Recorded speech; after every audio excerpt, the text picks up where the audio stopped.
Apple's event.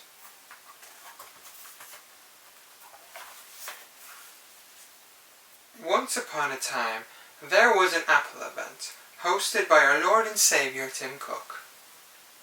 Mr. Cook walked out onto the stage and said the sacred words, "Good morning." This is what Apple announced that evening. Let's just take a little peek of what. Oh, Mr. John seems to have gotten a couple of things a bit off. So, let's just get on with the rest of the announcements.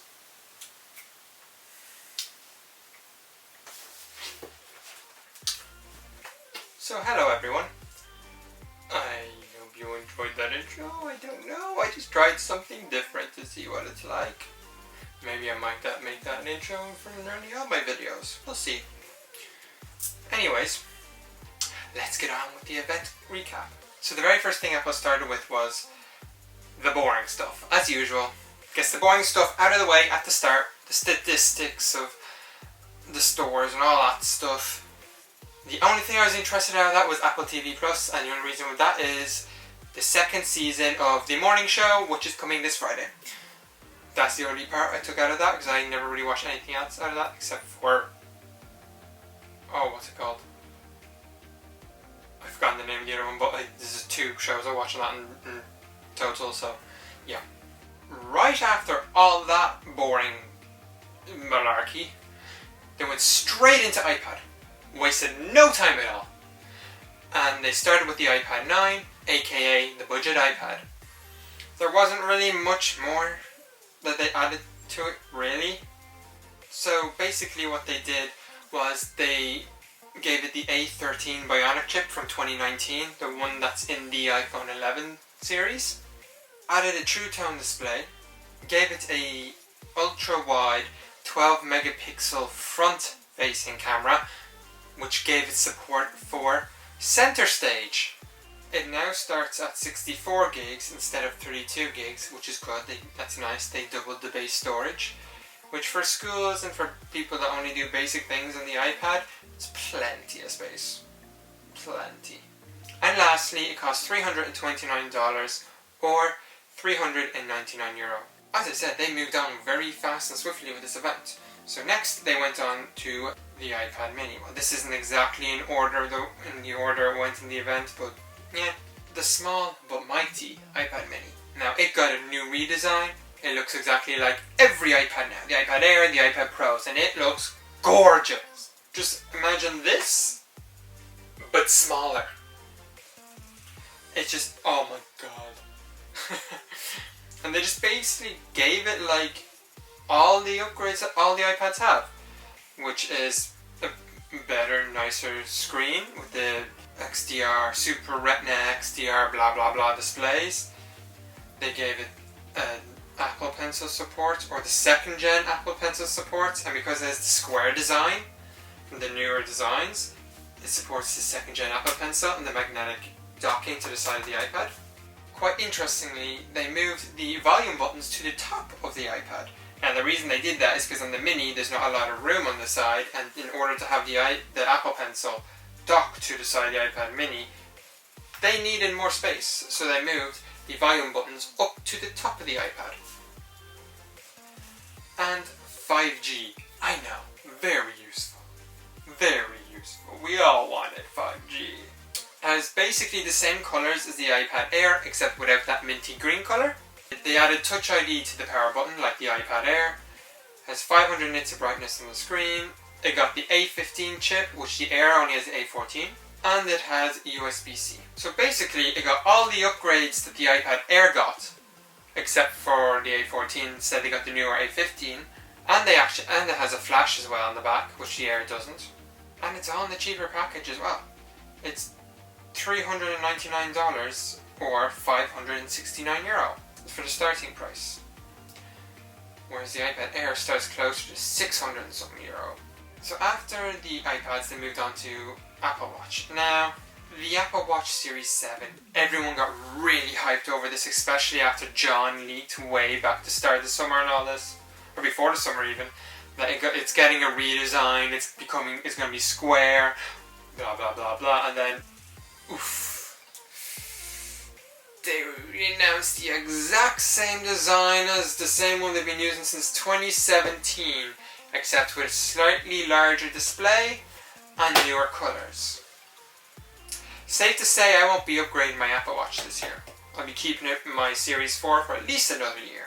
And like every Apple Watch has slightly better fitness tracking and has dust. I think this one got a dust rating added onto the water, 50 meters water resistance.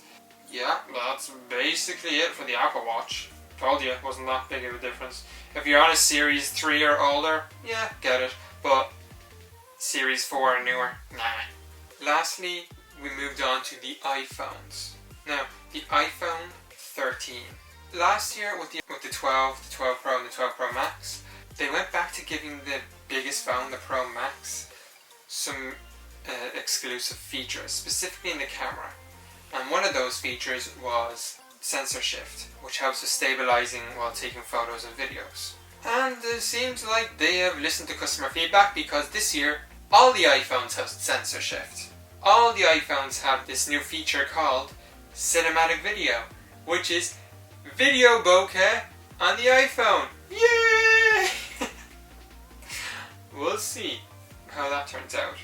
Just from the video that they showed, it didn't look very smooth. Like if you compare it to a DSLR, it just looks like it looks kind of choppy, to be honest.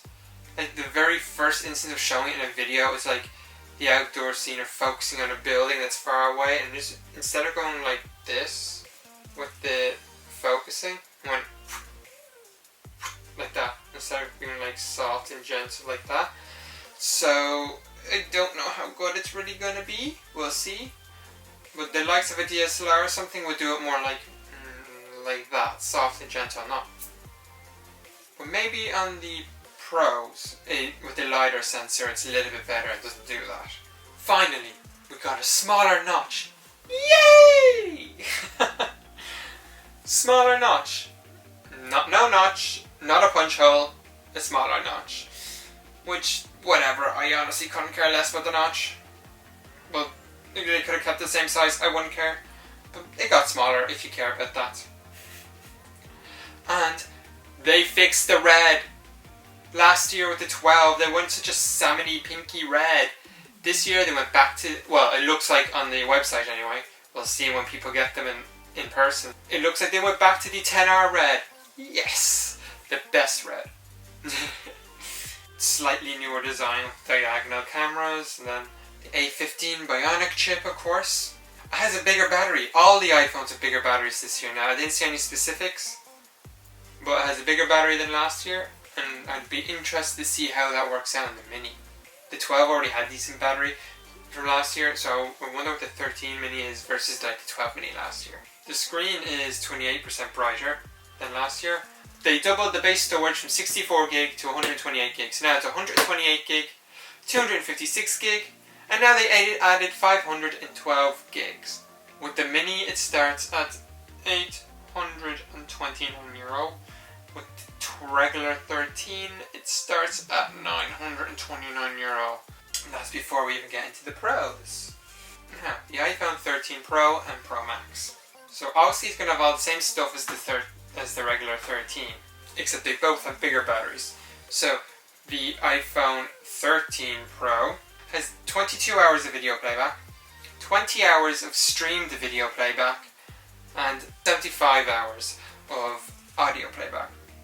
Now the Pro Max has up to 28 hours of video playback, up to 25 hours of streaming video playback, and up to 95 hours of audio playback. Oh my god. A lot is a lot. The batteries in these phones are going to be beasts, especially the Pro Max. I am looking forward to seeing battery tests and owning the Pro Max. Oh my god, the battery in that is going to be an absolute beast. And like I said, these Pros are also going to get cinematic mode. which is basically video bokeh on the iPhone, or shadow depth of field if you know it like that. And I'm not sure if this is on the regular 11, but in the Pro models anyway, you will have the ability to change the depth of field after you shoot the video, and to change where the phone when the phone decides to focus onto another subject. So for example, if it decided to focus on the window behind me instead of me, I could change that to happen earlier on in the video, or later in the video. Oh yes, and then now the Pro iPhones are getting ProRes. So this won't really mean much to the general public. This would be more a professional videographer kind of like thing. It's basically the type of format of video that professionals use when editing movies and feature films and all that kind of stuff. It just helps with the workflow and makes it more efficient. And one thing to keep in mind is that the ProRes is capped at 1080p at 30 frames a second on 128 gig devices. Which is a shame, but kind of makes sense at the same time, because they will be huge files. Oh yes, since we're on the cameras, they've also added a macro mode onto the iPhone. So we'll see how that goes. I'm not really going to be... we'll see. Maybe I won't. Maybe I'll like it, maybe I won't.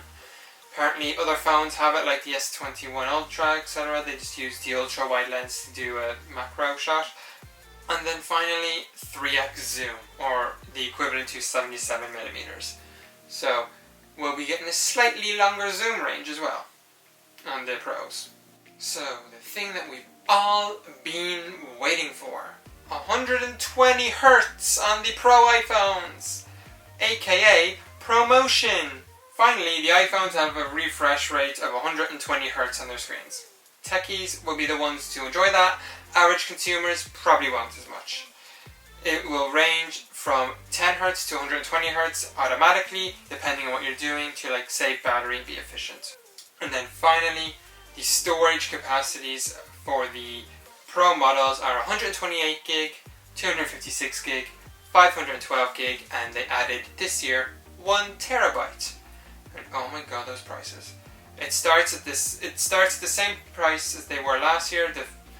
The 128, 256, and 512 gig are the same prices as last year. €1,179 for 128 gig, or $999. And then the 1 terabyte is €1,800 something. €1,800 for a phone.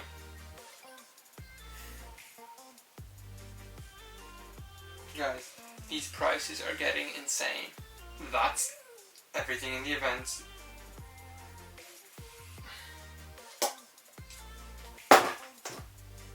So I will definitely be getting the iPhone. Now, I don't know if it'll be 256 or 512 gig, because that's a difference of nearly €200. It's basically €150 difference, I think. But then now the other issue I have is the color choice. The new colors on this iPhone, new color I should say, is Sierra blue they called it. Basically it looks like in the renders as a baby blue, and I don't know whether to get this blue or the graphite, which is basically a dark grey.